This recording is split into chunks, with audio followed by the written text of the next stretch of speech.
कर्नाटक सरकार ने ठेकेदारी में, कॉन्ट्रैक्ट में मुसलमानों को 4% के ठेकेदारी का प्रस्ताव पारित किया था और अब ये विधानसभा में पास होने के लिए आगे बढ़ाया जाएगा। हमने अपील की थी कि जो भी राष्ट्रवादी विचार का व्यक्ति है इसका विरोध करे। कांग्रेस का तो कोई व्यक्ति बाहर आया नहीं। पार्टी का आदेश देश धर्म से ज्यादा जरूरी मानने वालों से और अपेक्षा भी क्या क्या की जा सकती है, लेकिन बीजेपी ने इसका विरोध विधानसभा में किया। क्या है पूरा मुद्दा और क्या क्या हुआ, कुछ प्रतिक्रिया और विस्तार से मुद्दा को देखिए।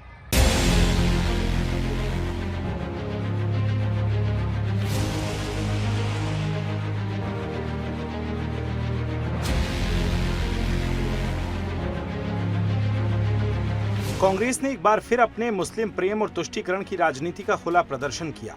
कर्नाटक में सिद्धारमैया सरकार ने सरकारी ठेके में मुस्लिमों को 4% आरक्षण देने का बिल पास कर दिया है। कर्नाटक सरकार का ये फैसला साफ तौर पर अन्य पिछड़ा वर्ग, अनुसूचित जाति और अनुसूचित जनजाति के हक पर डाका डालने जैसा है। कर्नाटक सरकार के इस फैसले को बीजेपी ने असंवैधानिक करार देते हुए कांग्रेस पर तीखा हमला बोला।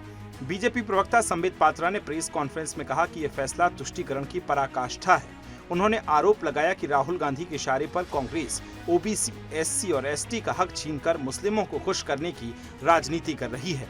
बीजेपी ने कांग्रेस की इस नीति को जिहाद की राजनीति करार दिया और कहा कि पहले वक्फ को जमीन देकर गांवों पर कब्जा कराया, फिर आर्थिक जिहाद के तहत वक्फ बोर्ड के विकास के नाम पर भारी पैकेज दिया गया और अब कॉन्ट्रैक्ट जिहाद के जरिए सरकारी ठेकों में 4% आरक्षण देकर तुष्टीकरण का खेल खेला जा रहा है। अब सवाल ये कि कांग्रेस ओबीसी, एससी और एसटी के अधिकारों पर डाका क्यों डाल रही है? वोट बैंक की राजनीति के लिए देश की सामाजिक संरचना को खतरे में क्यों डाला जा रहा है? आखिर कॉन्ट्रैक्ट जिहाद के नाम पर सरकारी संसाधनों का तुष्टीकरण की भेंट उनको क्यों चढ़ाया जा रहा है? लेकिन अब कांग्रेस की तुष्टीकरण की राजनीति से देश सतर्क हो चुका है। जनता कांग्रेस की इस विभाजनकारी नीति का जवाब जरूर देगी। Bureau report, Sudarshan news.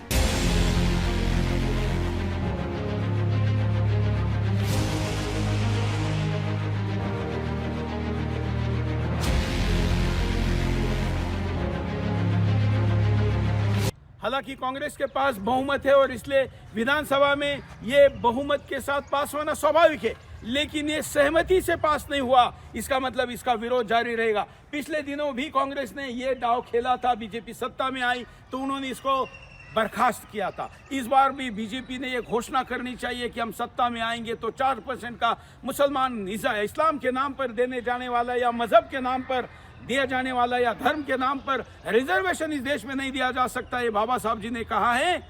उसको टांग ऊपर करके उसका अपमान करने वाले बाबा साहब का, इन लोगों का ये कोटा सिस्टम बंद किया जाएगा, घोषणा होनी चाहिए। ये वीडियो देखिए जिसमें कैसे ये बहुमत के साथ पास किया गया, क्या हुआ विधानसभा कर्नाटक में।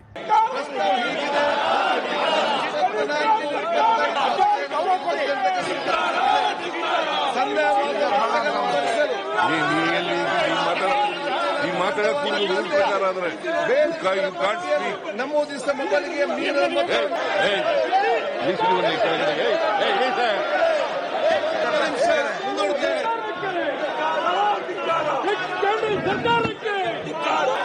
ಪ್ರಸ್ತಾವದ ವಿರೋಧವಾಗಿ ಇಲ್ಲ ಎಂದು ಸೂಚಿಸಬೇಕು.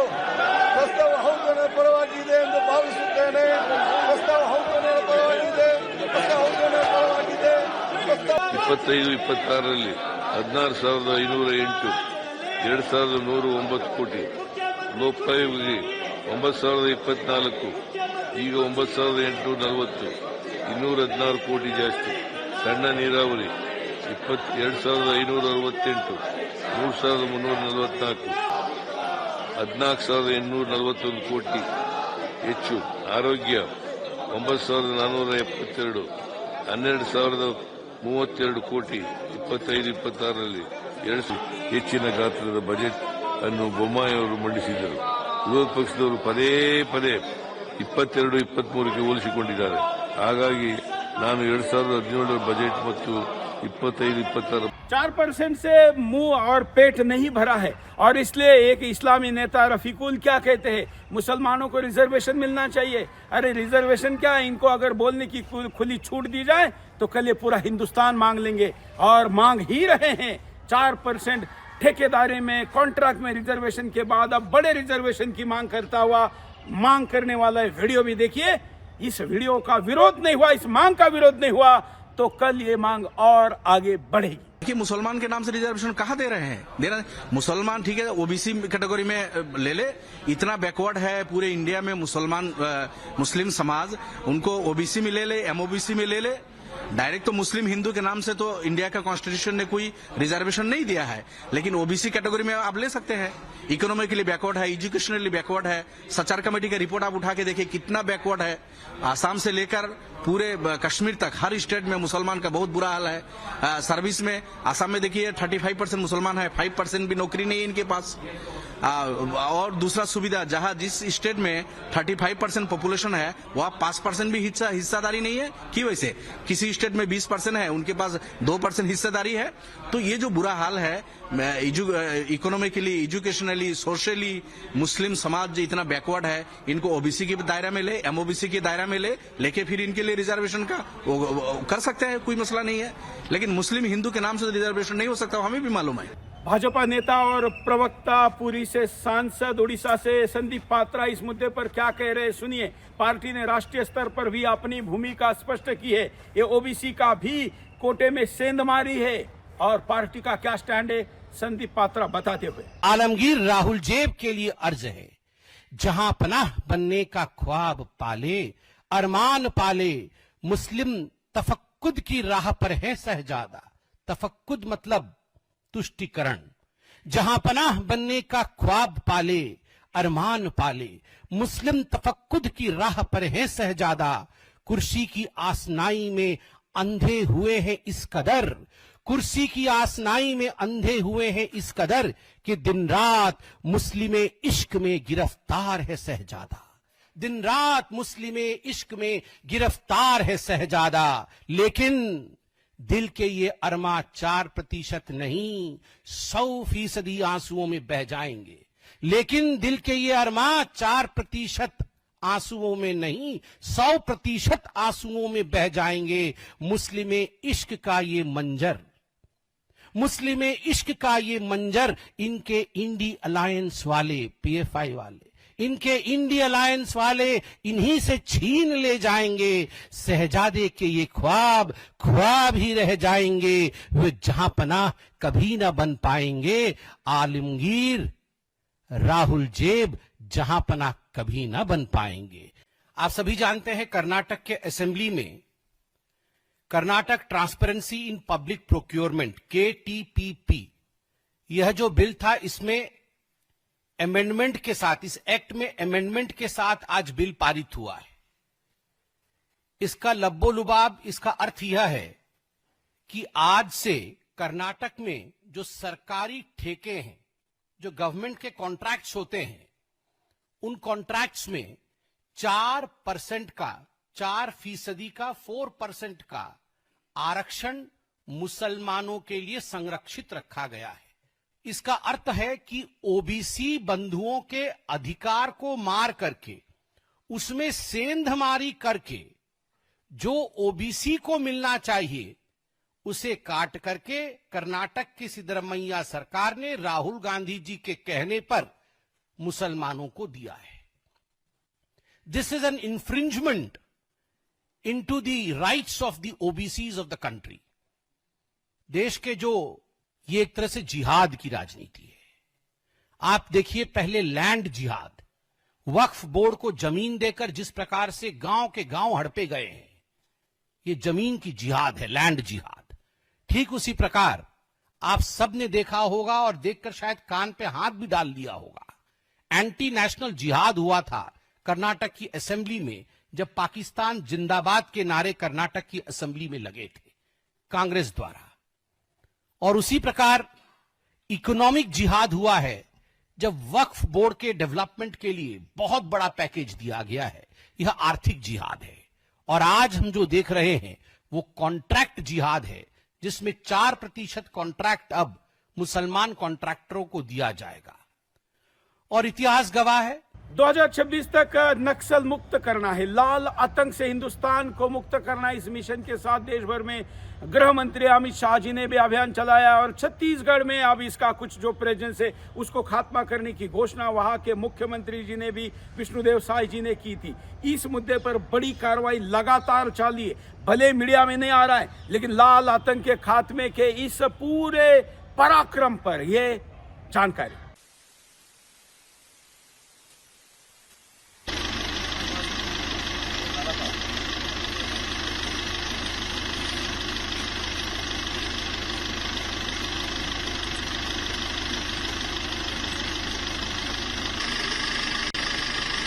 छत्तीसगढ़ के मुख्यमंत्री इस मुद्दे पर अपनी प्रतिक्रिया क्या देते हुए कहते हैं, क्योंकि उनको ही सबसे बड़ी चुनौती है, वही इस मुद्दे पर सबसे मुखर होकर, प्रखर होकर लड़ रहे हैं। बात करते हैं विष्णुदेव साय जी, मुख्यमंत्री छत्तीसगढ़, सुनिए। 2 नक्सली मुठभेड़ में एक जगह 18 नक्सलियों का डेड बॉडी मिला है और एक जगह 4, और इस तरह से कुल आज 22 नक्सलियों का डेड बॉडी मिला है। तो हम अपने सुरक्षा बल के जवानों के साहस को नमन करते हैं। लगातार बहुत मजबूती के साथ वो लोग लड़ाई लड़ रहे हैं। माननीय गृह मंत्री जी का भी संकल्प है कि 31 मार्च 2026 तक पूरे देश से नक्सलवाद को समाप्त करना है और उस तेजी के साथ काम भी हो रहा है और हमको पूरा भरोसा है कि माननीय गृह मंत्री जी का संकल्प पूरा होगा और हमारा जो बस्तर स्वर्ग है वहाँ भी पूरे देश दुनिया के लोग जा पाएंगे। छत्तीसगढ़ के दूसरे मुख्यमंत्री शर्मा जी क्या कहते हैं, इसको भी सुनते हैं, क्योंकि अपने मुख्यमंत्री का मजबूती के साथ संकल्प का साथ देने वाले मुख्यमंत्री, गृह मंत्री और अब मुख्यमंत्री, उप मुख्यमंत्री की है प्रतिक्रिया। बीजापुर में गंगालूर क्षेत्र में जो आज सुबह से ही ऑपरेशन जारी था, गोलीबारी जारी थी, उसके बाद 26 नक्सलियों के मारे जाने की पुख्ता सूचना है। 26 नक्सली वहां मारे गए हैं और कांकेर नारायणपुर एरिया में, उस बॉर्डर एरियाज में 4 नक्सली और मारे गए हैं। इसलिए आज का दिन बड़ा महत्वपूर्ण दिन है। आज 30 नक्सली आज ढेर हुए हैं और बड़ी सफलता जवानों को मिली है। मैं हृदय से शुभकामना देता हूं। माननीय अमित शाह जी का बड़ा संकल्प है, माननीय विष्णुदेव साय जी का मार्गदर्शन है, हम सब मिलकर इस पर काम कर रहे हैं। उचित समय में पूर्ण नियंत्रण की स्थिति अवश्य होगी। इसके साथ ही कुछ और प्रतिक्रिया भी देखते हैं जो इस मुद्दे से संबंधित है। कांग्रेस के नेता भी इस मुद्दे पर कुछ कह रहे, जिनके सभी नेता, छत्तीसगढ़ के सभी नेता लाल आतंक में मार दिए गए थे, उसके बावजूद उसके संकल्प के लिए प्रतिबद्ध नहीं है कांग्रेस, और सरकार का इस लाल आतंक को खत्म करने के संकल्प के विरुद्ध कांग्रेस के नेता क्या कह रहे, सुनिए। बहुत तेजी से काम चल रहा है, बहुत गति उसमें तेज है, मगर कहा जा रहा है कि बस्तर क्षेत्र में आर्थिक गतिविधियों को बढ़ावा देना है, इसलिए हम नक्सलियों की सफाया कर रहे हैं। तो इसमें देखिए कि आर्थिक गतिविधियां कौन करने वाला है, कौन कौन बड़े बड़े उद्योगपति आएंगे जिनके लिए आप एक रेड कारपेट बिछा रहे हैं। दंगाइयों को बैन करो कहने के बजाय, जिहादियों का खात्मा करो कहने के बजाय, उल्टा बजरंग दल वीएचपी को ही बैन करो कहने वाले कई आगे आ रहे। पप्पू यादव उसमें से एक नाम है। बिहार का चुनाव है और इसलिए इनको बिलबिलाने और कैमरे पर आकर अपना उपस्थिति दर्ज करने के सिवा कोई चारा भी नहीं है। सुनिए क्या कहते हैं। बजरंग दल या विश्व हिंदू परिषद, ये लोग तो दंगाई है ना, संविधान विरोधी है, देश विरोधी है, इंसान विरोधी है, मानवतावादी विरोधी है। इन लोगों पर तो प्रतिबंध बैंड कर देना चाहिए आजीवन। जो हमेशा संविधान से ऊपर हो जाए, गीता, रामायण, बाइबल, कुरान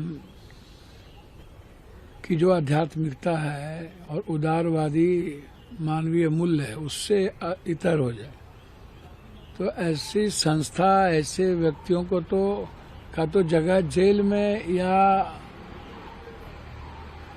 शमशाने में होना चाहिए। कोई कंप्रोमाइज नहीं करना चाहिए देश की संप्रभुता से, देश की संस्कृति से और देश की आध्यात्मिकता से। इसीलिए इस सब का तो चर्चा ही बेकार करते हैं। और ये लोग प्रोटेक्टेड बाय गवर्नमेंट, पीछे से तो आप क्या कर रहे हैं, वो तो हाथी के दिखाने के दांत कुछ होते हैं, खाने के दांत कुछ होते हैं। तो इन लोगों को तो पूरा प्रोटेक्शन मिलता है गवर्नमेंट के द्वारा, चीजों के द्वारा।